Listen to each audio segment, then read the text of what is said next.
16 കഴിഞ്ഞാൽ ഈ അസ്ഥി ഏതെങ്കിലും പുണ്യ നദിയിൽ കൊണ്ടുപോയി ഒഴുക്കാം. പഞ്ചഭൂതങ്ങളാൽ നിർമ്മിതമായ ശരീരം പഞ്ചഭൂതങ്ങളിലേക്ക് തന്നെ തിരികെ പോകുന്നു എന്നാണ് സങ്കല്പം. തൽക്കാലം അസ്ഥി ഒഴുക്കുന്നില്ല.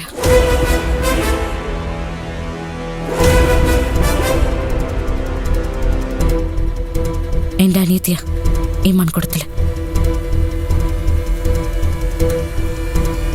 അവളുടെ മരണത്തിന് കാരണക്കാരനായവനെ കണ്ടുപിടിക്കാതെ അസ്ഥി നിമഞ്ജനം ചെയ്യാൻ ഞാൻ ഉദ്ദേശിക്കുന്നില്ല.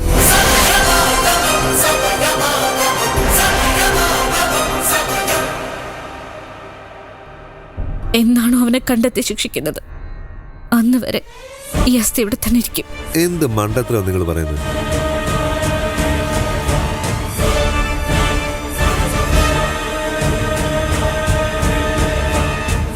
പ്രതിയെ പിടിക്കുന്ന പോലീസല്ലേ?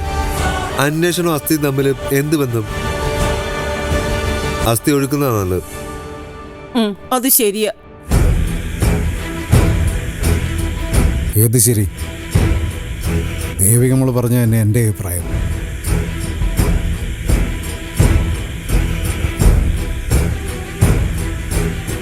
എൻ്റെ മോടെ മരണത്തിന് ഉത്തരവാദിയായവനെ കണ്ടെത്താതെ അസ്ഥി ഒഴുക്കുന്ന പ്രശ്നമില്ല. അന്വേഷണം പോലീസ് നടത്തുന്നുണ്ടല്ലോ അച്ഛാ. അതുകൊണ്ട് എന്താ അസ്ഥി ഈ വീട്ടിൽ സൂക്ഷിക്കാൻ പാടില്ലേ? ഈ കലശം ഇവിടെ സൂക്ഷിക്കുന്നതില് ശരത്തിനെന്തോ പേടിയുള്ളതുപോലെ തോന്നുന്നല്ലോ.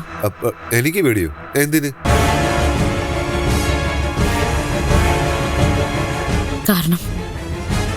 കാരണം ശരത്തിനല്ലേ അറിയൂ.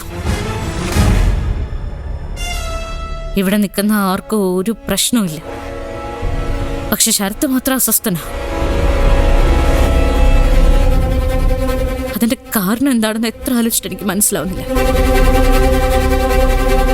ഒന്ന് ശരത്ത് മനസ്സിലാക്കിക്കോ, നിത്യ ഈ അവസ്ഥയിൽ എത്തിച്ചവൻ ആര് തന്നെ ആയാലും അവനെ വേട്ടയാടി പിടിച്ച് ഇതുപോലൊരു കുടത്തിലാക്കാതെ ഞാൻ വിശ്രമിക്കില്ല.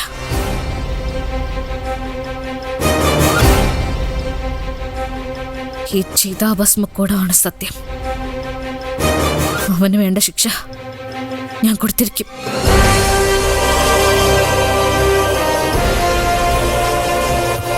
അതിന് ഈ കൊട ഇവിടെ സൂക്ഷിക്കണോ? സൂക്ഷിക്കണം. എങ്കിലേ വാശിയുണ്ടാവും, വീറുണ്ടാവും. അതെ, എല്ലാം നീ തന്നെ അങ്ങ് തീരുമാനിച്ചാൽ എങ്ങനെയാ? എതിർപ്പ് അവന് മാത്രമല്ല എനിക്കുണ്ട്. ഈ ചിതാഭസ്മം എന്ത് ചെയ്യണമെന്ന് തീരുമാനിക്കാനുള്ള അവകാശം നിന്നേക്കാളും കൂടുതൽ എനിക്കാണെന്ന് അറിയാലോ. ഞാൻ നിത്യയുടെ അമ്മയാ. നിത്യമോള് മരിച്ചോടെ ആ അവകാശമൊക്കെ തീർന്നു പാർവതി. ഇനി എല്ലാ കാര്യങ്ങളും തീരുമാനിക്കുന്നത് ഞാനാ.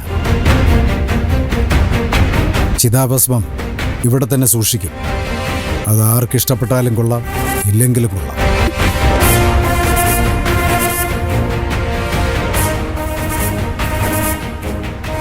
മോളെ, ദക്ഷിണ കൊടുത്തിട്ട് ചടങ്ങ് പൂർത്തിയാക്കാം.